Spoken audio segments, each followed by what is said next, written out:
காஸ்டிஸ்ன்னு சொல்லிட்டு முத்திர குத்துனாங்க. ரஞ்சித் ஒரு சாதி வெறியன், ரஞ்சித் ஒரு காஸ்டிஸ். என்னைக்காவது ஏதோ ஒரு இடத்துல என்னுடைய சாதியை பற்றி பெருமிதமா, நான் இந்த சாதியிலிருந்து வந்தவன், நான் இவ்வளவு வெறி பிடிச்சேன், நான் 10 பேரை வெட்டுவேன், என் படத்துல வந்து நான் வெட்டினா மாரில் தான் வெட்டுவேன், முதுகுல வெட்டு, என்னைக்காவது என் படத்துல ஏதோ டைலாக் நீங்க பார்த்துருப்பீங்க? கிடையவே கிடையாது. எந்த சாதியை வந்து மிக மோசமாக வந்து என்னை விட கீழானது அப்படின்னு சொல்லிட்டு நான் எங்க விமர்சித்திருக்கேன்? எந்த மனிதர்களையும் நான் மோசமா சித்தரிச்சிருக்கேன் என்னோட திரைப்படங்கள்ல? என்னோட திரைப்படங்கள்ல வந்து பெண்கள் பெண்ணியத்தையும் பெண்களையும் மற்ற என்ன சொல்ற நிறைய ஸ்டீரியோடைபிக் இமேஜை உடைச்சிருக்கிறோம். ஒரு ஈக்குவாலிட்டியை பேணுகிற, ஈக்குவாலிட்டியை வந்து விரும்புகிற ஒரு சமூகத்தை உருவாக்க வேண்டும் ஒரு பெரிய கனவு இருக்கு எனக்கு. ஸோ அந்த கனவின் அடிப்படையில் தான் அந்த திரைப்படத்தை வந்து உருவாக்குறோம். ஸோ அப்படி நான் பார்த்தோம் தான் மாரி செல்வராஜுடைய பரியேறும் பெருமாள்.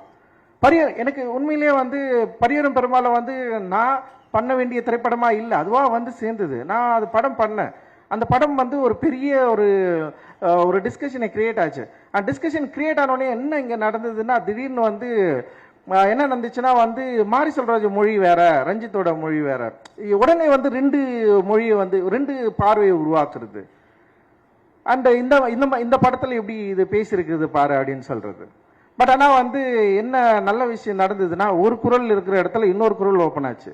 அது ரொம்ப எனக்கு வந்து கொஞ்சம் பாரம் குறைஞ்சது. பரவாயில்ல, ஒருத்தனை திட்டுறதுல இன்னொருத்தர் திட்டு வாங்குறான் அப்படின்னு சொல்லிட்டு. ஸோ அந்த நேரத்தில் வந்து வெற்றி சார் ஒரு படம் எடுத்துட்டாரு, அசுரன் சொல்லிட்டு. ஸோ 3 பேரை திட்டமா மாறிடுச்சு. பயங்கரமா இருந்தது. எப்பவுமே என் போட்டோ மட்டும் தான் இருக்கும் திட்டுற இடத்துல. அப்புறம் வந்து மாரி செல்வராஜ் போட்டோ வந்தது. அப்புறம் படம் பார்த்தா வெற்றி சார் வந்து நின்ட்டாரு. 3 போட்டோ எங்க பார்த்தாலும். அந்த 3 போட்டோவை வந்து இப்போ வரைக்கும் திட்டிட்டு இருப்பாங்க. இப்போ காந்தாரா, இப்போ எப்பவுமே பெரிய படங்களை வந்து வெற்றி அடைஞ்ச உடனே வந்து தமிழ் சினிமா ரசிகர்களுக்கு வந்து தமிழ் சினிமா அழைத்த 3 இயக்குநர்கள் போட்டோ வந்துடும். ஏன்னா 300 படம் எடுக்கிறாங்க தமிழ் சினிமாவில் ஒரு வருஷத்துக்கு. எவ்வளோ 300-400 படங்கள் எடுக்கிறாங்க. நான் ஒரு படம் 2 வருஷத்துக்கு ஒரு முறை தான் இயக்குறேன். ஓகேவா? மாரி செல்வராஜ் இது வரைக்கும் 5 படம் தான் இயக்கியிருக்கிறான். வெற்றி சார் ஒரு 7 படம் அவரும் அந்த மாதிரி தான் இயக்கியிருக்காருன்னு வச்சுங்களேன். அவரும் வந்து 3 வருஷத்துக்கு ஒரு படம் தான் இயக்குறாரு. ஆனா கிட்டத்தட்ட இந்த 2 வருஷத்துல 600 படங்கள் வந்திருக்கும். 600 படங்கள் எத்தனை இயக்குநர்கள் இயக்கியிருப்பாங்க? அத்தனை இயக்குநர்களுக்கு இந்த தமிழ் சினிமாவை உயர்த்துவதற்கு அவங்களுக்கு எந்த பங்குமே கிடையாதா? அத்தனை தமிழ் சினிமா இயக்குநர்களும் வந்து இங்க வந்து யார் அவங்க படமே பண்ணலையா? அப்ப அவங்க தமிழ் சினிமாவை ஏன் உயர்த்துவதற்காக எந்த படமும் இயக்கலையா? அப்ப வந்து ஒரு படம் வெற்றி அடைஞ்சவனே வந்து தமிழ் சினிமா சீரழித்தவர்கள் 3 பேர்னா மொத்தமே 10 வருஷத்துல நான் 7 படம் தான் எடுத்திருக்கிறேன். அந்த 7 படத்துல தமிழ் சினிமா சீரழிஞ்சிச்சா? அப்ப மத்த இயக்குநர்கள் என்ன பண்றாங்க? இல்ல நீங்க தமிழ் ரசிகர்கள் என்ன பண்றீங்க? இங்கிருந்து மத்த என்ன பண்றீங்க? நீங்க ஓட வைக்கலாம்ல எல்லா படத்தையும். ரொம்ப ஆச்சரியமா இருக்குது இந்த நரேட்டிவ் வந்து உடனே செட் பண்றது. இன்னொன்னு ரொம்ப மோசமான ஒரு வார்த்தை பிரயோகம் பயன்படுத்துறாங்க, அமுக்கிட்டாங்க பிதிக்கிட்டாங்கன்னு சொல்லிட்டு. எவ்வளவு மோசமான ஒரு வார்த்தை! இந்த இந்திய சமூகத்தில் இத்தனை நூற்றாண்டுகள் கழித்தும் என்னுடைய சகோதரன் இன்னைக்கு வந்து தீபாவளி கொண்டாடி இருக்கிற ஒரு சமயத்துல வந்து ஒரு ஊர்ல பூந்து அவ்வளவு பேர் அடிச்சு உடைச்சிருக்காங்க. உங்க கண்ணை திறந்து பார்க்க மாட்டீங்களா நான் கேட்கிறேன். எல்லாரும் தீபாவளிக்கு ஊருக்கு தானே போனீங்க. உங்க ஊர்ல பக்கத்துல வந்து நீங்க பிரிஞ்சிருக்க காஸ்டால பிரிஞ்சிருக்கிற 2 பிரிவை நீங்க பார்க்கவே இல்லையா? இது எப்ப நம்ம சரி பண்ண போறோம் அப்படின்னு ஒரு கேள்வி கேட்டேன்னு வச்சுங்களேன். உங்ககிட்ட என்ன பதில் இருக்கு? வேற ஒண்ணுமே இல்லை. ஸோ அந்த கேள்விக்கான பதிலை தேடுவதற்காக முயற்சி தான் எங்களுடைய சினிமா. அந்த சினிமா அப்படி முயற்சிக்கிறதுனால நாங்கள் வந்து ஒரு என்ன சொல்றது, மக்களிடம் விலகி எடுக்கிற ஒரு சினிமா எடுக்கிறோம்னா இல்லை. ஒவ்வொரு முறையும் மக்களை நெருங்க ட்ரை பண்றோம், மக்களுக்கு பிடித்த ஒரு சினிமாவை இயக்க ட்ரை பண்றோம், மக்களை எஜுகேட் பண்ற படங்களை இயக்க ட்ரை பண்றோம், ட்ரை பண்ணிட்டே இருக்கோம். இல்ல சில தோல்விகள் வரலாம். எனக்கு ரொம்ப ஆச்சரியம், உண்மையில ரொம்ப சந்தோஷம். மாறி தொடர்ந்து வெற்றி படங்களை எடுத்துட்டு இருக்கிறான், தொடர்ந்து மக்களுக்கான ரொம்ப நெருக்கமான சினிமாவை ஏத்துட்டு இருக்கிறார். இது சாதாரண விஷயமே கிடையாது. இது ரொம்ப ஆச்சரியமான விஷயம். ஆக்சுவலி ஒரு ஆச்சரியத்தை தமிழ் சினிமாவில் நிகழ்த்தி கொண்டிருக்கிறான் மாறி.